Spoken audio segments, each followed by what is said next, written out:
This joint caucus to order at 5:33. Just run down the agenda. Mr. Salgado, in case we do the invocation, you see that you are up for this week? Yes, sir. Excellent. I'm going to jump down to, unless anybody has anything before, then I'm going to go to standing committee reports, and then we'll hit new business at the end. Mr. Salgado, Finance. Yes, thank you, Mr. McDonald. The only item we have is essentially in relations to the Starcom payment that we usually do for the next, I don't know how many years. I think it's 10 years or something like that. So that's the only item that's coming before us. And I know Mr. McDonald asked about a report about airtime. Wanted to see which departments utilize the airtime and the phones or whatever across the board. So we'll see if we can get a report for that. And then the other item that was discussed obviously was there were some budget revenue projections from Mr. Chapman that presented that information. Don't know if everybody got that information. If not, we'll forward it on to you guys. So everybody has access to it. I think for the most part, everybody had an idea of what the revenue projections would be. So we had discussions about that, and he kind of projected where we're at currently, and we're asking for him to provide some forecast of where we might end towards the end of the year. So more to come on that, but we'll make sure that everybody gets an email the attachments that we kind of reviewed with the revenue projections for that. So that's pretty much it for the finance, unless anybody has any questions, comments regarding that. Correct me if I'm wrong, Mr. Salgado, but this is just pulling each department's portion of their bill out to pay for it instead of all of it coming out of the general fund. Is that accurate? That is correct. Thank you. Any questions for Mr. Salgado? Move on to zoning. Jim, you got anything for zoning? Hey, Jim, you're still on mute. You're still on mute, Jim. Mr. McDonald, Gonna lay it over again. you did not take attendance. Oh, thank you. I did not. Thank you, Ms. Rudd. Okay. I appreciate that. I'm just going to let the screen go by the names. Ms. Crosby, Here. Mr. Arena, There. Mr. Booker, Here. Mr. Kelly.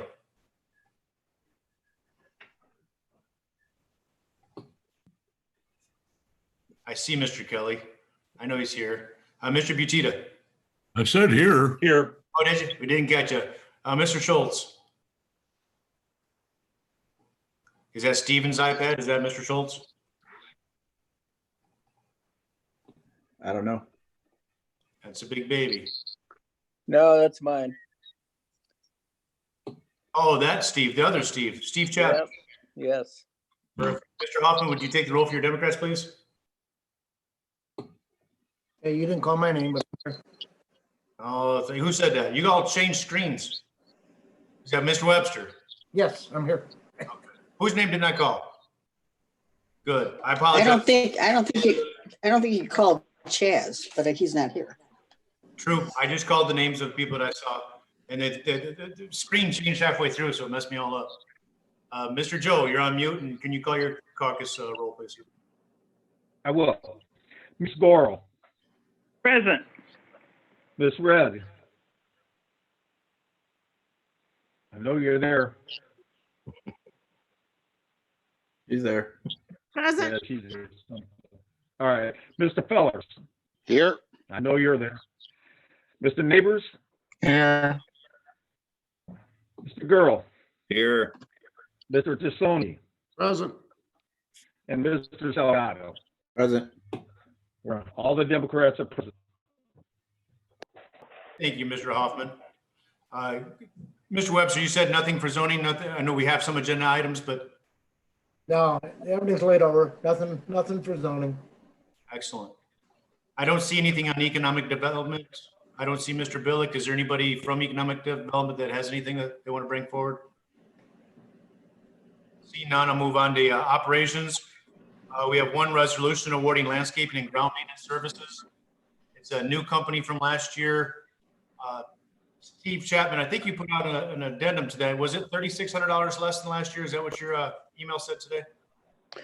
Yes, that's the amount that Ann Johns had given me. Yes.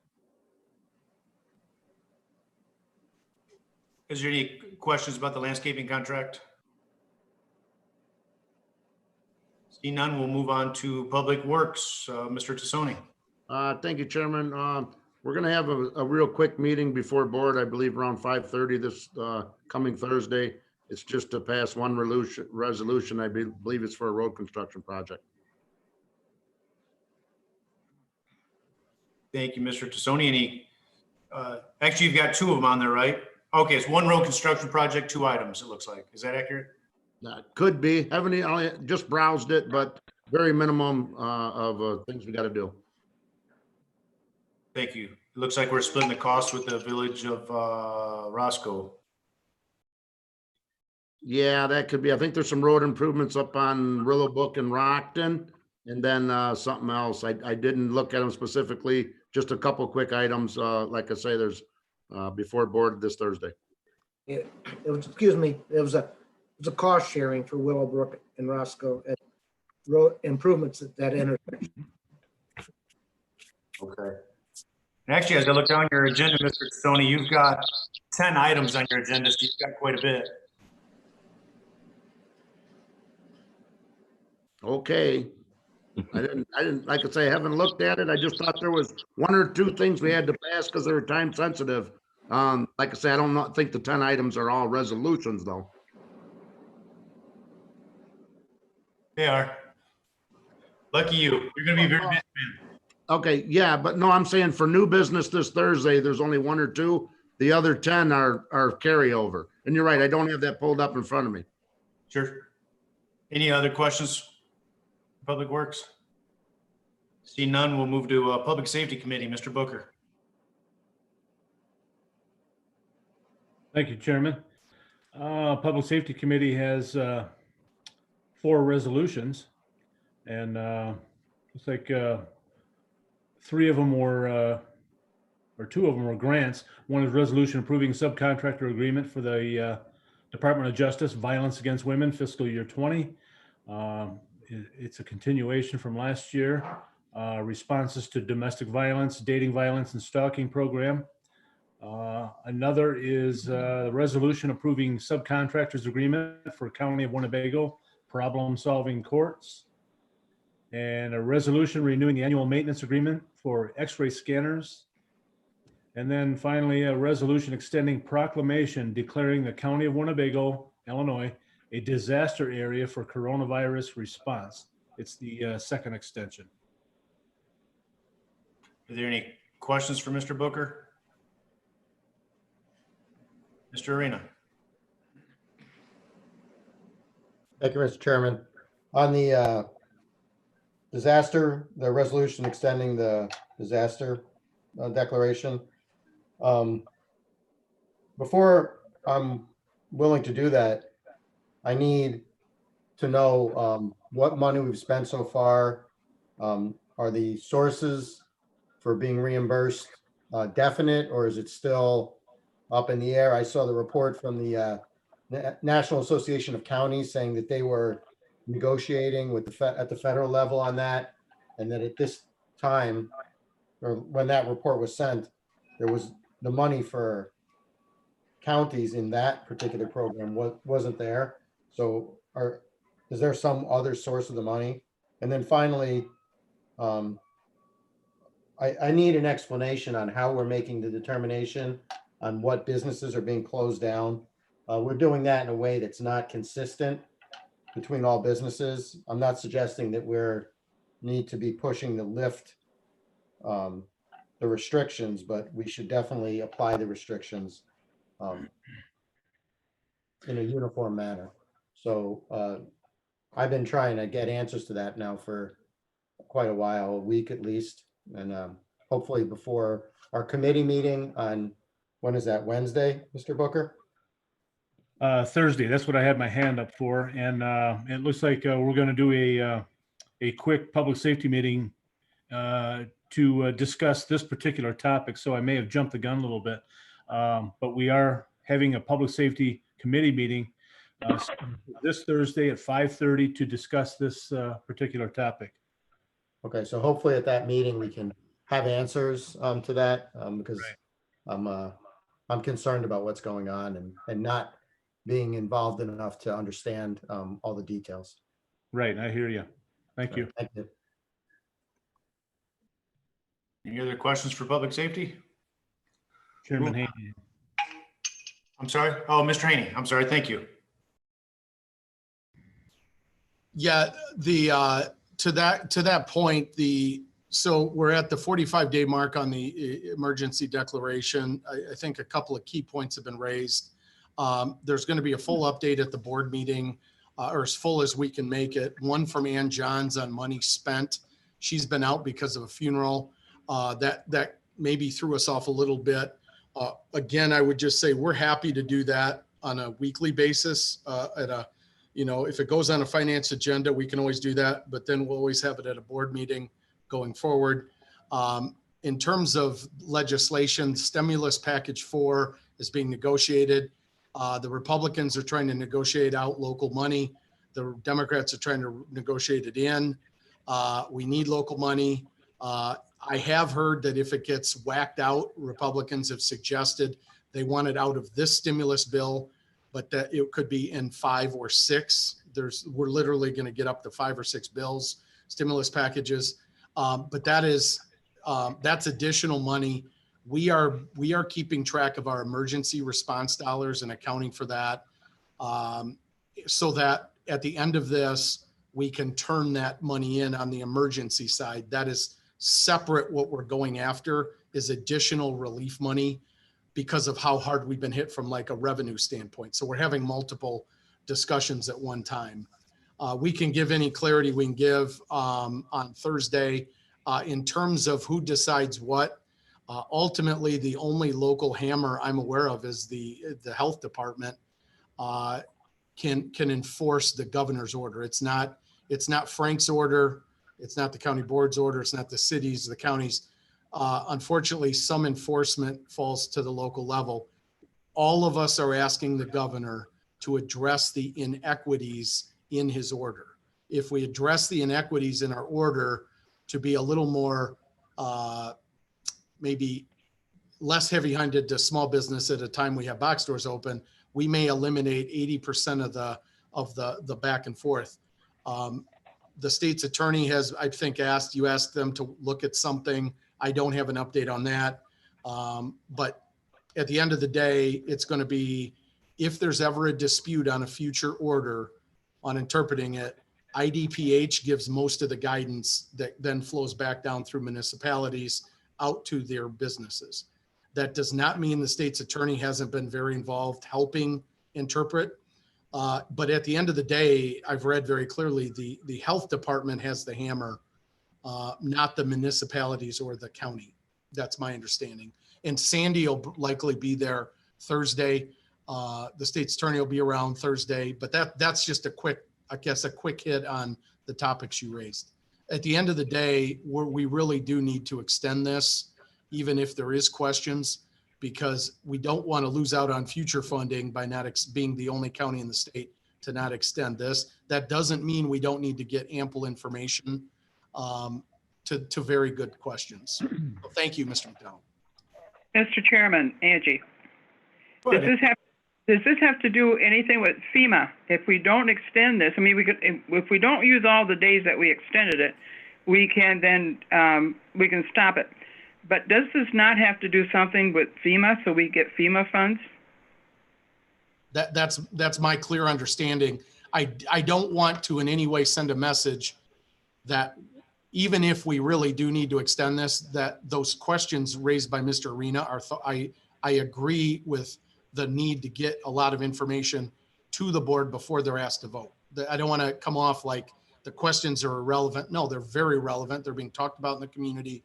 They're hot topics. We need to get the information to you. I apologize for the financial stuff. I know Jaime had a very full agenda last week and had a funeral, but we will get very regimented on the financial stuff going forward. And his other questions will be addressed as well. Thank you. Mr. Kurlinkus. Thank you, Mr. Chairman. I just had one other item to discuss as long as we're on public safety. The agreement for policing services for McChesney Park expires on April 30th. I have sent our revised proposed agreement to the attorney for McChesney Park. He suggested that it would take them a while to work through the changes on this thing. Therefore, what I've done is draft a resolution and an agreement extending the current agreement for providing police services to McChesney Park till the end of May. That will, I believe Steve's put it on the agenda. So that'll be on Mr. Booker's agenda for Thursday evening, and then we'll go to the county board agenda also. Any comment on that? Thank you, Mr. Kurlinkus. Anything else on public safety? No, that's all I have. Still trying to get some more answers, working with the sheriff's department. And I don't know, Mr. Kurlinkus, is sheriff's department in communication with you regarding the governor's release of all these individuals from Department of Corrections? I think that would be a question for State's Attorney Height Ross. I know she has had conference calls with the other state's attorneys throughout the state regarding that. I do not know whether there's been any direct communication regarding the release of prisoners with our office. Okay, thank you. Yeah, I'll dig a little bit deeper and hopefully have more information to report on Thursday night regarding that issue. Thank you, Mr. Booker. Moving on, personnel and policies. There's nothing on the agenda. Is there anybody from the committee that has anything to bring to discuss? No, nothing that I'm aware of. All right, thank you, Mr.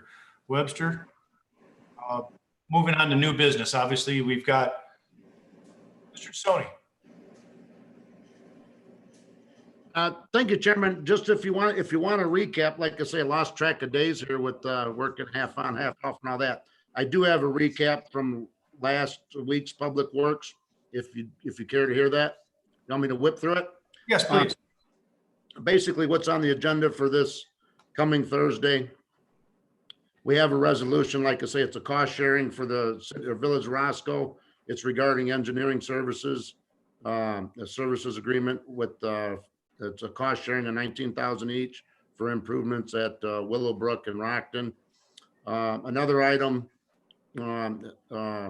would be a resolution for the award of bids for the county's general letting. That goes hand in hand with the next resolution, which is appropriation of MFT funds. Basically, it's all the things we go out for gravel and culvert pipe and certain materials that they use throughout the year, appropriating MFT funds for that. Like I say, award a bid for culvert replacement at Montague and Kishwaukee roads.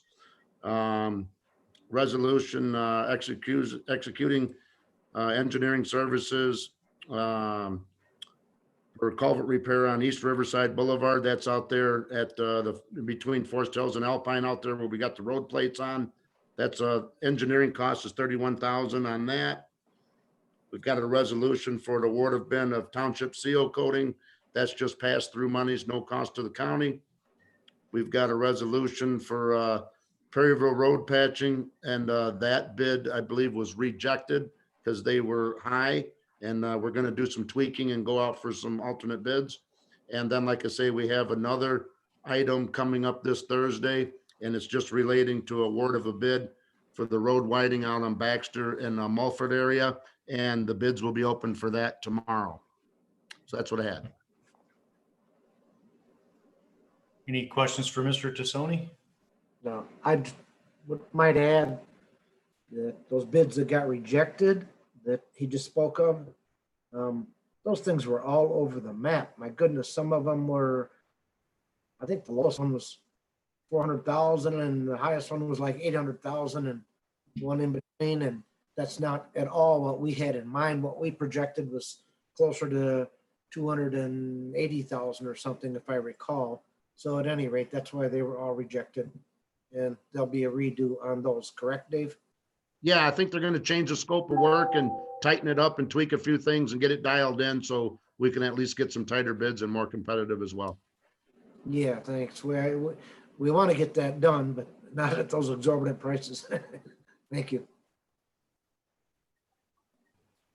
Anything else for Public Works? All right. Under new business, there's nothing there yet, but obviously the Republicans got the District 4 seat. Chairman and I conducted 2 interviews. I want to bring it up for discussion. First, I'll say I'm not endorsing, I'm not supporting either candidate. I plan on voting no for both candidates, but I know there's probably some discussion that would some of you would like to have as well. Is there anybody who wants to speak to this or have a talk about it? I would. We'll go with Mr. Webster, then Mr. Booker. I would like to say that the candidate's name that has been brought forward recently is the only one that has the full backing of the precinct committeeman from that district. And that is a huge part of that process. The precinct committeemen all have a weighted vote for the number of voters within their precinct. And so all of those committeemen chose one man, the same man. And they had their reasons for that. And they said, that's the guy they want. That's the only guy that they want.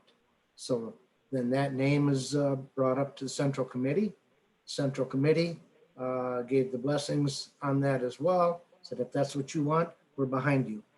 And so that's the name that will come forward. And so the 2 that we're not going to support have 0 support from the precinct committeeman. Thank you. Thank you, Mr. Webster. I have Mr. Booker, then Mr. Tassoni. Thank you, Chairman. I was contacted yesterday by an individual that said he would very much like to throw his hat into the ring. Is it too late? What's the process? What do we need to do? It's pretty much the chairman's process. I don't know if he's prepared to speak on it tonight or if we would rather get past these first 2 and move forward. Do you have anything you'd like to say to that this evening, Mr. Chairman? Yeah, so in the last, 24, 48, 72 hours, there's been, what I've heard is a total of 3 new candidates. I don't even know who all knows what new candidates are out there, including if some of the folks up north are even aware of some of the new names. I know there's a name I'm not aware of that a particular board member was floating around. And then there's 2 names I have heard. If there is not support for the 2 candidates that came forward, I would like to deal with them and resolve that. And then if there is no appetite there, and ultimately nothing happens unless the majority of the board says yes, then we can open things up, because I think it would be inartful and let's put it this way. If there is no support for candidate 1 and 2, I don't even think the people on the screen or the precinct committeeman or, I mean, I don't even know if the chair, the caucus chair or the central committee knows that there's new names. So if there is this newfound energy for something new and fresh, there might be a lot more new and fresh than you thought. Open it back up, give it time for people to get their stuff in.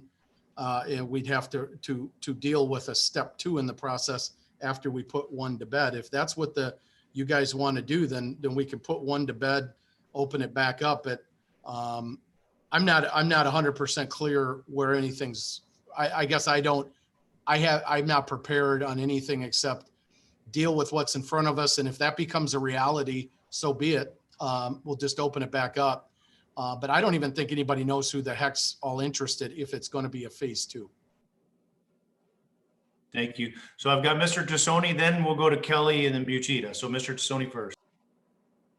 Thank you, Chairman. And like I said, in my opinion means nothing to anyone but myself. but I would just like to say that I did tune into both candidates that were interviewed on the last Zoom meeting. I appreciated it. It gave me an opportunity to put a name with a face and just hear what they had to talk about. And I enjoyed that opportunity. So thank you, at least to the chairman who put that together, and whoever the next candidate or the next pool of people who may or may not be involved, I'd appreciate the opportunity to just tune in on them as well. Thank you. Thank you, Mr. Sony. Mr. Kelly, and then Mr. Butita. Thank you, Chairman. Uh, I forgot what I was going to ask. I'm sorry. Just a moment. No problem, Mr. Kelly. We'll come back to you. Raise your hand if you think of it again. Mr. Butita. All right, thanks. Well, I guess I thought the process was completed with the interviewing of the two candidates. So, you know, I went ahead and reviewed the interviews and the resumes that was submitted, and I thought by far that Mr. Anderson was the better candidate. But if we're adding names now, I would encourage that everybody go through the same process of interviewing and submitting resumes so that we can all look at them all equally then. Thank you, Mr. Butita. Mr. Kelly. Yes, I finally remembered what I was going to ask. Are we on? I think we might be under a time constraint for the appointment, aren't we, Frank? Mr. Chair. Thank you, Mr. McDonald. I checked this with the state's attorney's office early on. It's two things. Number one, it does by state law say 60 days. When we did drill deeper and says, well, it's not like other appointments where if you don't meet it in 60 days, then something happens. But obviously we want to follow state law and attempt to do it in 60 days. If we can't, I think we need to be respectful of the fact that's what we're being asked to do and do it as absolute fast as possible past 60 days. If there's anything I'm misstating, then I'm happy to be corrected by state's attorney. I don't think there's any trigger or punishment or we lose control of the appointment if we appoint it in 62 days. That said, that obviously that's not the goal going into the process. We lost a few days because of the COVID mess. And then if we are going to not make a decision this Thursday or vote down who's brought forward this Thursday, then we're going to need, we'll need an extra week. Is there any other discussion on this topic? Keith, I would just like to interject for a minute on this. May I? Yes.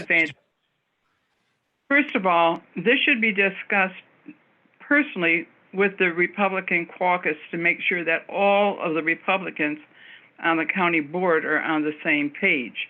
And they are the ones who should have an opportunity. I too, like David, appreciated being able to see the interviews, but that's not my position to interject what I feel and don't feel. This is completely up to those of you on our board who are Republicans, all to discuss it together, not just one or two pick someone. The other thing is when you you present it to the chairman, and the chairman will then accept the recommendation and bring it forward to the board. And at the time you bring it through the board, then all of us will just vote on it. But it truly is, all of you Republicans are responsible for making the right choice or the best choice you can. Thank you. Thank you, Ms. Coral. I'll take some responsibility. Republicans, we should have had our own caucus this evening. Early on, I contacted Mr. Hoffman and asked him during our Zoom meeting times if you'd be okay from now on or from then on to do a joint caucus so that way we can all get in one room instead of having multiple rooms. I should have planned ahead and just gotten us Republicans together to drill down deeper. At the same time, I don't mind having input from the Democrats. I appreciate most of you had said that it is our decision. You're going to stand behind what we come up with. But I don't think it's a bad thing to have conversation with others. Is there any other conversation about this process? And if not that, then Mr. Butita. I guess I'm just curious, when did the 60-day clocks start? Was that when Boomer turned in his resignation? Is that when the 60 days start? Yeah, Mr. Haney shaking his head. I believe that is the date that it began. Any other questions for this evening? Can I have a motion to adjourn then? Ms. Crosby, second by Mr. Hoffman. All those in favor signify by saying aye. Aye. Opposed? Aye. Thank you.